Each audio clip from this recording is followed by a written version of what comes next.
Hey y'all. So coming to you with something totally different, and I want to talk about this show that's on YouTube. It's 6 episodes, and so this is episode 1 that I'm going to be talking about.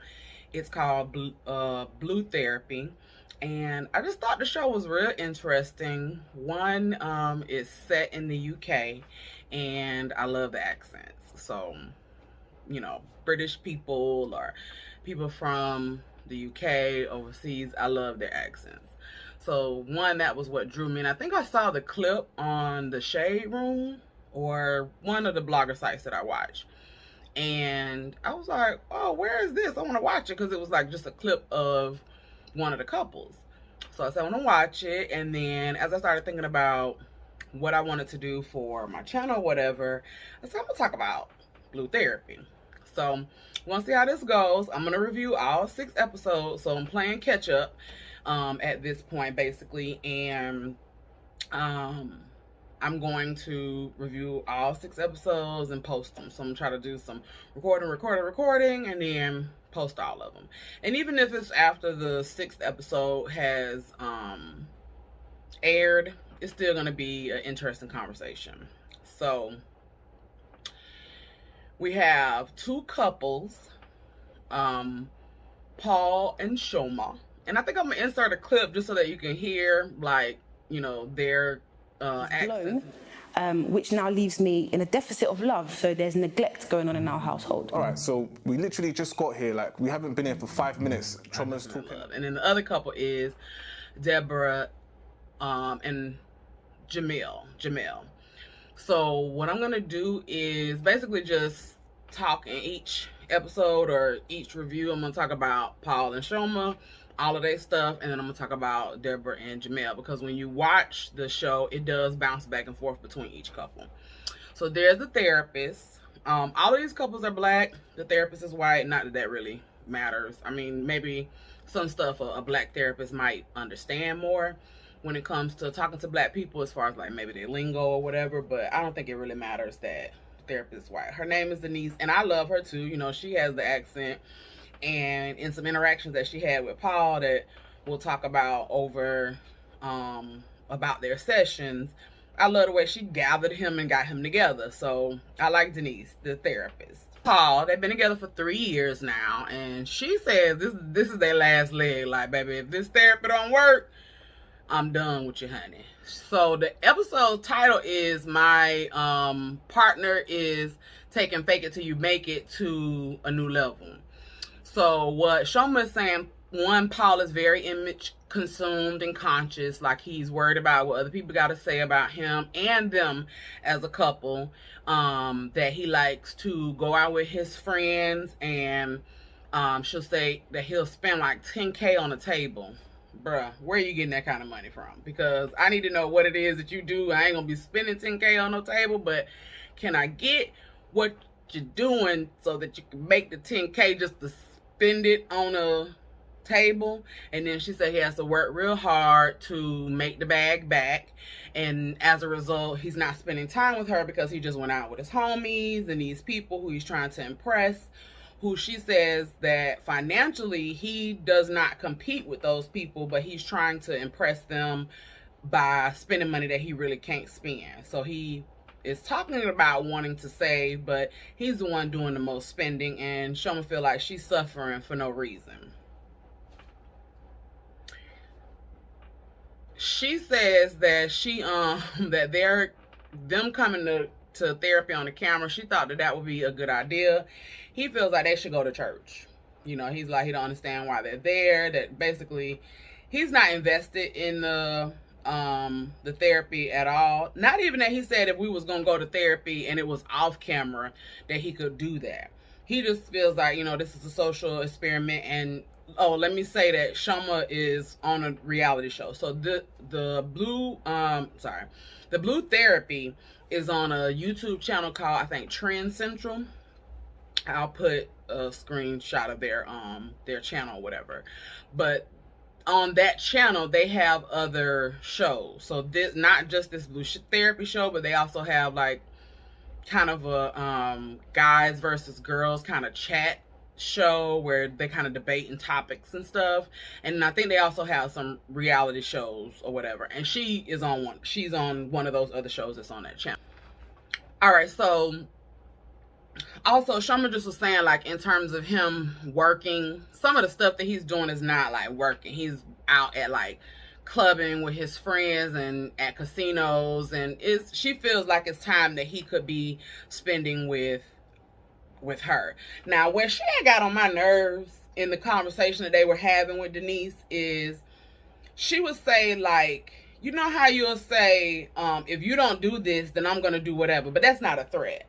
No, it is a threat. Like, I think she told him, like, if he doesn't get better, then she can't be with him. I'm not saying that I'm leaving the relationship.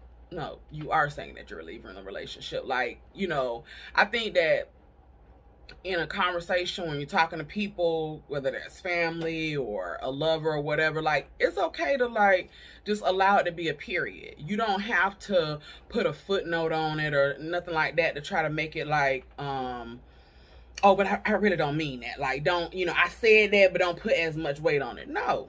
What I said is what I said. Like that. I said what I said. And I wanted to have as much weight on it as it has, however you take it, however it sounds to you. Because if I'm telling you that, then apparently it is important. It means something. So yes, sir, if you don't change this behavior, we're not going to be together. Period.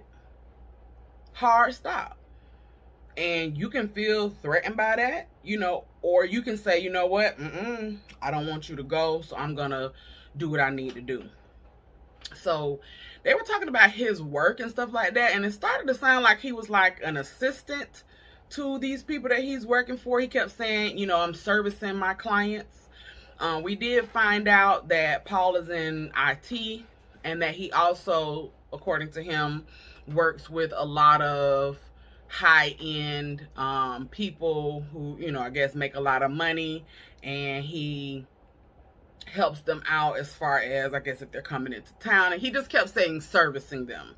Now, I don't think, you know, there's no anything else connotation behind it, but I would assume, like, you have a client that's coming into town, maybe you set them up with a nice restaurant, or, you know, particular men, when they come in town on business trips, maybe they want women and things of that nature. So maybe that's what he meant by servicing, but he never got into, like, the particulars of what that meant. So Shoma was just saying she don't feel like she's getting what she needs in a relationship. Basically, attention and sex. That's what I'm getting out of that. Mainly attention and sex. Like, what's going on? You got time to work, you got time to be here, there, and everywhere else, but you ain't got time to spend with me. Now, something that aggravated me about Paul was he was very arrogant. He was an asshole, you know. And we've all met that asshole who, you know, you could just be having a regular conversation with them. And I guess because he felt away about the therapy, he was already on defense or whatever. But he was, like, rude to Denise. But you know how that asshole who you have a conversation with, who you could just be asking them regular questions, and the answer is real, like, you know, like, it's vague, or it's real, you can catch the attitude and the nastiness on it, and it's kind of like, dude, I'm just asking you a question. Because that's when I was saying about he's in IT and he helps these high-end clients,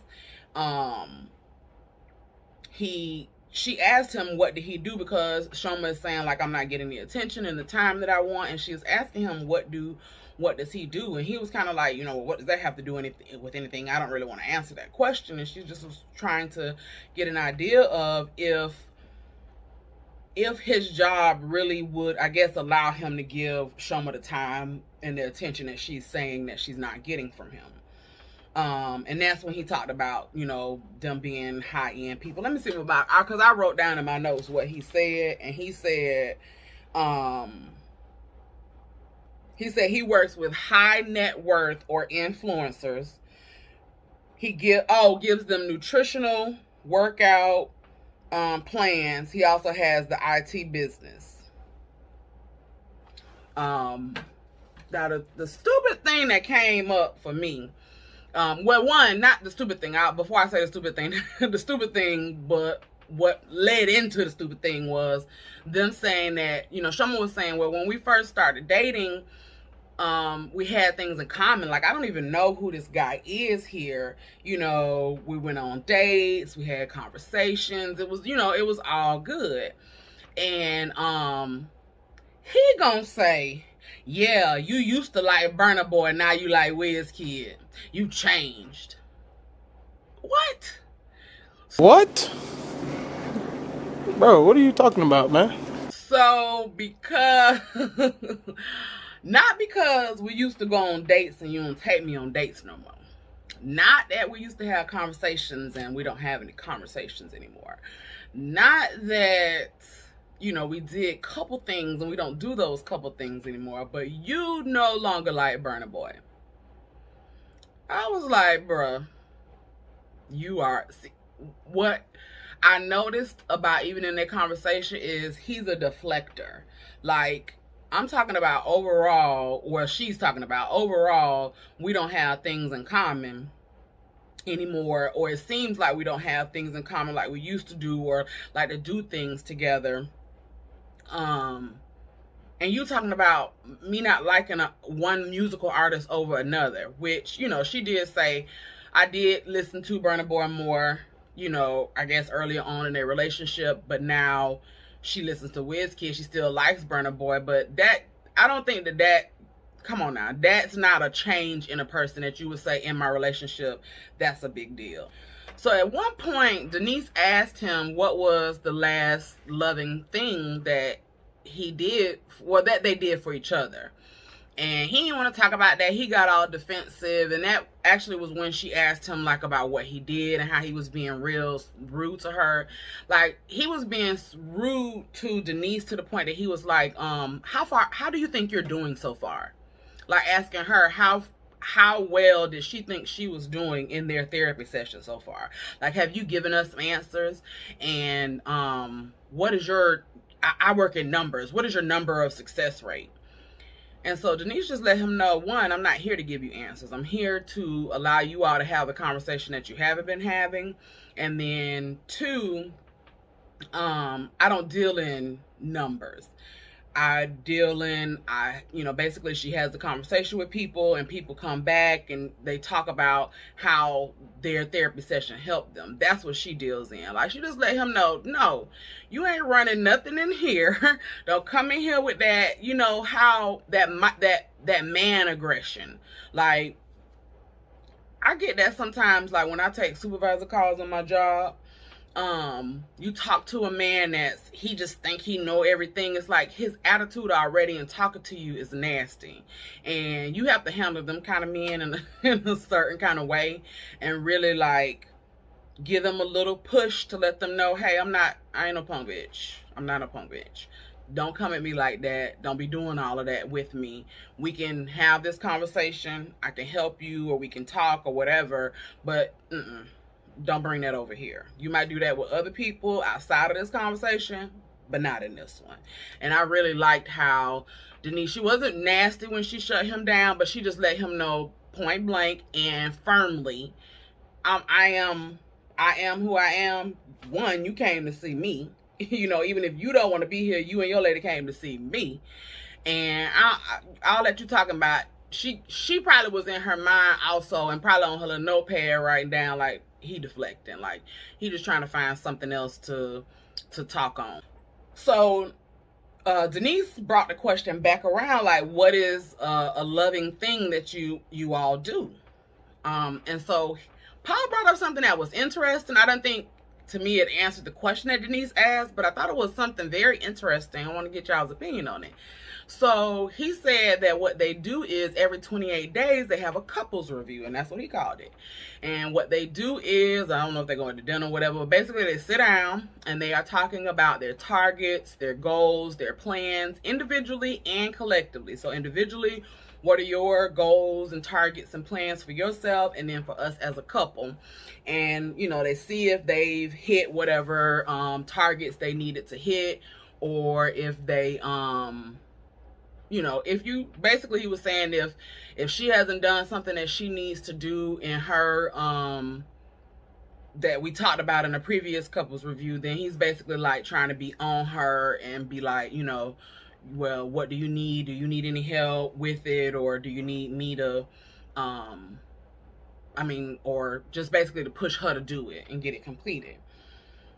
She mentioned that, yeah, I guess she likes him, and I think that it might be a good idea, and that was what I wanted y'all's opinion on. She did say it's not for anything personal, so they're not talking about intimacy or, just the personal part of the relationship in terms of a review. They're more so talking about business and things of that nature, career, etc. And maybe, I guess, like if we want to be purchasing a house as a couple, but it's not anything personal. But what do y'all think? Is that a good idea? Like, for you? I mean, I thought it was a good idea. I was like, that's interesting. I mean, that, to me, that shows from his perspective as a man that he actually is thinking about us as a couple collectively, what our goals, plans, and targets are, which says that he wants to be with her, and that, even under his assholeness, there is a care and a concern for her. So I thought that was real interesting. Do you all have anything like that with your partners, husband, wife, or is that something that you would think would be a good, implementation for your relationship? I thought that was real interesting as a concept for you to do. So then they talked about the fact that they've been living together now for 6 months, and Shoma feels like Paul got lazy. So he used to do his own house stuff, clean his sheets, cook for himself, and now that they've moved in together, basically it's become her role, and she doesn't like that because they're both busy. She works and he works, and it seems like now he is pushing her to become a housewife, and she wants to work. So she's a independent woman, not independent, not needing a man, but independent woman that earns her own money. She does her own thing. She's an Instagram influencer. She's on these reality shows. I'm assuming they pay her off of the YouTube channel. I think they have a pretty good subscriber base as far as those people. So I'm sure they're getting ads and money. So they're probably paying their talent for those shows. So it seems like he switched it up because she was saying, and knew from the beginning that I didn't want to be a housewife. So she does want to have kids, but she doesn't want to make that her sole role. And it seems like he's saying now, well, why should she go to work and attempt to try to make the same money or around the same money? Because he says he makes more money. So apparently he makes enough money that he will be able to support her and children, and her not work. But from her mind, she doesn't want to do that. She doesn't want to not work and not bring in money, and she doesn't, think that it's fair that he kind of wants to switch that up on her, knowing that that was what she said in the beginning. And so his point on being lazy and, well, not doing the domestic stuff, I guess, now that she's in the house, typically she's home from work before he is. And so his point was like, doesn't it make sense that if she is home 2 or 3 hours before I am, that she could cook and do that stuff? And Denise was like, yeah, I see what you're saying. That's actually a good point, Shoma. Is there a reason, you have the extra time? And he wanted Denise to tell her. She was like, no, tell her that she should, basically that she should be doing this because she has the extra time. And Denise was like, I'm not, she's like, basically, I'm asking her. I'm not going to tell her that that's what she needs to do. Like, he felt like it was a competition. Like, in prior times, he felt like Denise had been agreeing with Shoma, and he wanted her to agree with him now. And so, child, Paul is a hot mess. Already, you can tell from episode 1, and I've watched at this time all of episodes 1 through 5.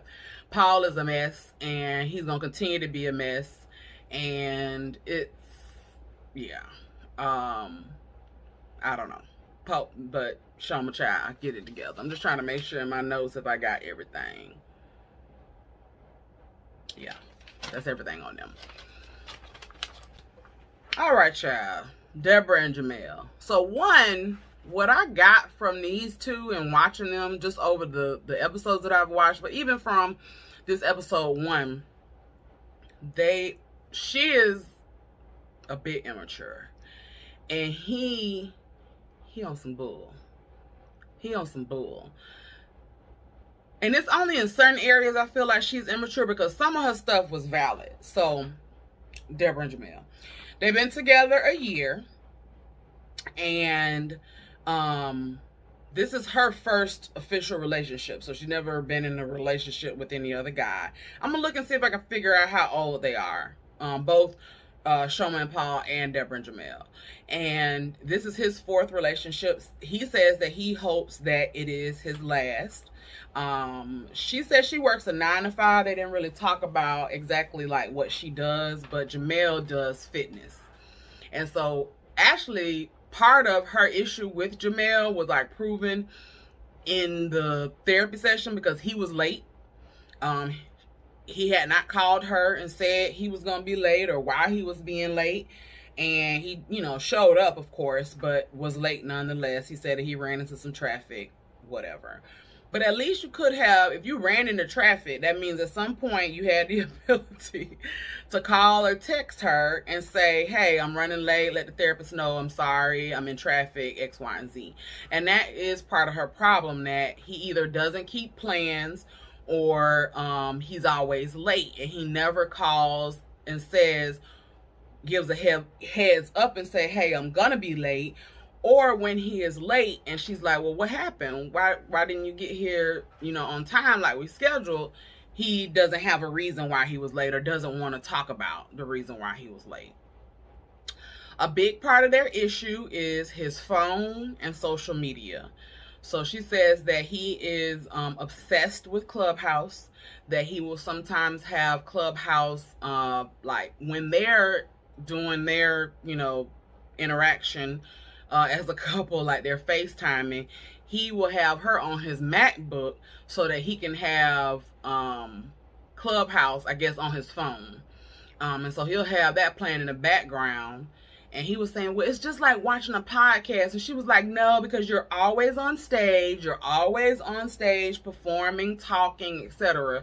So it's not just you listening to Clubhouse and being in the rooms. You're actually participating and not giving time to your relationship.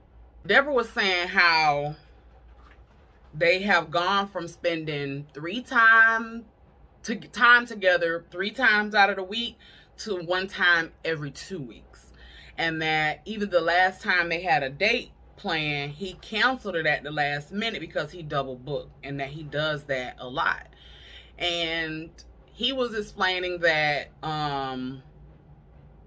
he works in different time zones. So he's in the UK, but I'm sure he has, like he was saying, he has clients that are in the US and in different places. So his schedule varies. It is a little bit more flexible, because I'm sure you could have a client, maybe 2 or 3 clients back to back and work for 3 or 4 hours and then be off for a big chunk of time. And another part of their issue is, and again, tied to social media, that he'll message her. And remember I said she works like a 9 to 5, like, corporate, I guess, like corporate UK.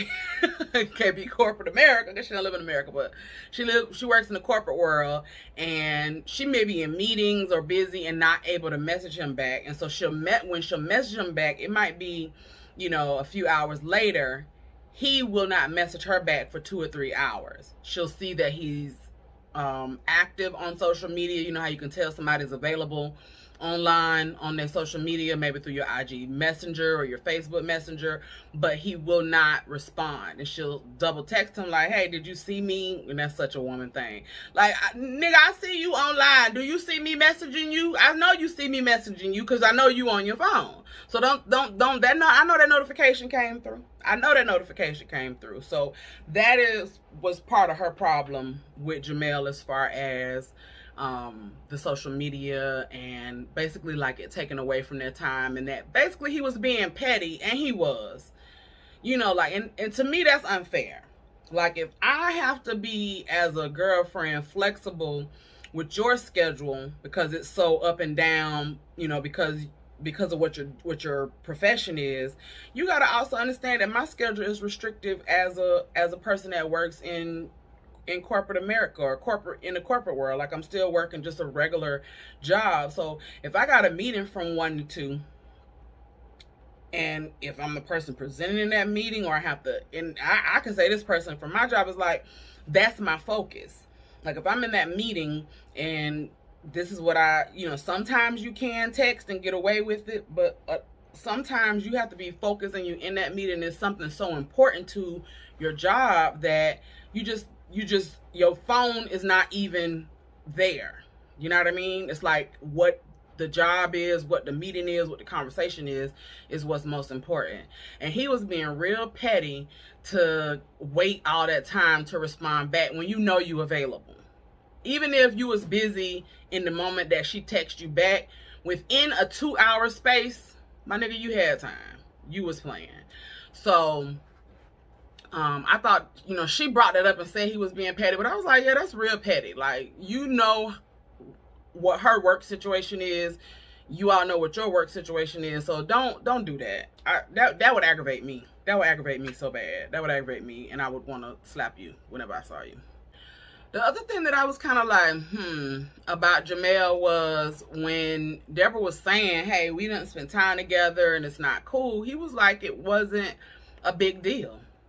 He was kind of like, it wasn't, that big of a deal. And I guess maybe from his perspective, because he's pursuing the stuff about his job, he's growing his clientele, and he knows that, or she should know that his focus is his business. Maybe he felt like it wasn't a big deal that they went from 3 times a week to once every 2 weeks. What would y'all do if you were in a relationship or dating somebody and y'all went from that much that automatically brings a suspicion in your mind, right? Or is it just me? But that's a lot. That's a big difference. 3 times out of the week. Maybe I saw you Friday, Saturday, Sunday, and then now I see you every other Saturday. That would be an issue for me. And I think that for him not seeing it as a problem, I don't know if that's just a man thing or if that is a man who is up to shit thing. Then they talked about Deborah talking to her bestie about her relationship and comparing Jamel to her best friend's boyfriend, saying how the best friend's boyfriend will buy gifts without any question. He knows the things that she likes and that she wants, and he will just go buy them. He takes her out on dates regularly. If if an issue is brought up between the best friend and her boyfriend, the boyfriend, if he is wrong, is able to acknowledge it, and she wants Jamel to be able to do those same things. And he doesn't like it. He does not appreciate it. And also they brought up that she talked about he said him and his mom have a tumultuous relationship. And she talked to her best friend about those. And he said he really didn't appreciate her bringing up his issues with his mom, his family issues to her friend. Like, why are you talking to your friend about that? That's not her business. What did she tell you? What could she have given you advice on? And Deborah was just saying, hey, I just talked to her about how your relationship with your family or with your mom was affecting our relationship. That was what I talked to her about. And Deborah feels like it's not a big deal because you talk to your homegirls about sex, and you talk about your sexual relationship with your boyfriend or your issues with your boyfriend or your significant other. You talk to your friends about that. Y'all discuss it, bust it up, chat it up about it.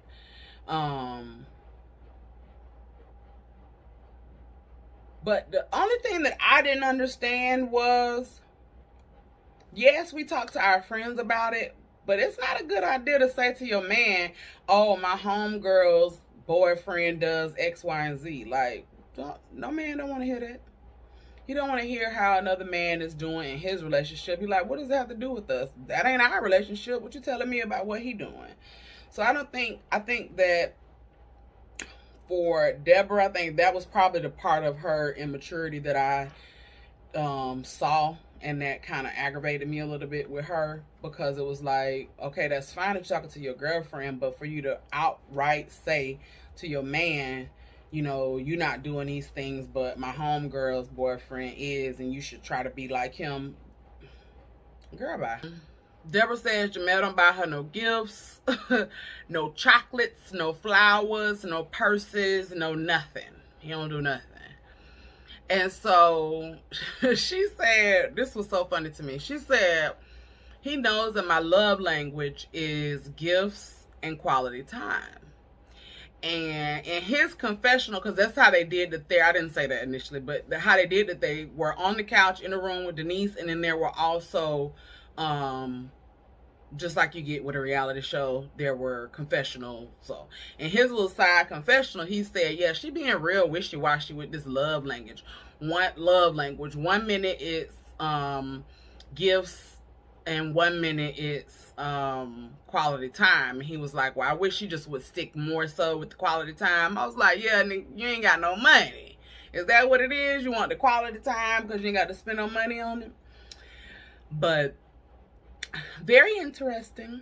I actually very much enjoyed and have enjoyed all of the episodes of the Blue Therapy. I am going to I'll put the link to the channel, to the Trend Central. I think that's what it is, Trend Central, down in the bottom. I'm gonna record episode 2 and get that up, and then I gotta watch 3, 4, and 5, take my notes, and then we'll get those up as well. An update on that show, Love Tell, that doesn't air until June 3rd. So that's, what's that, Thursday or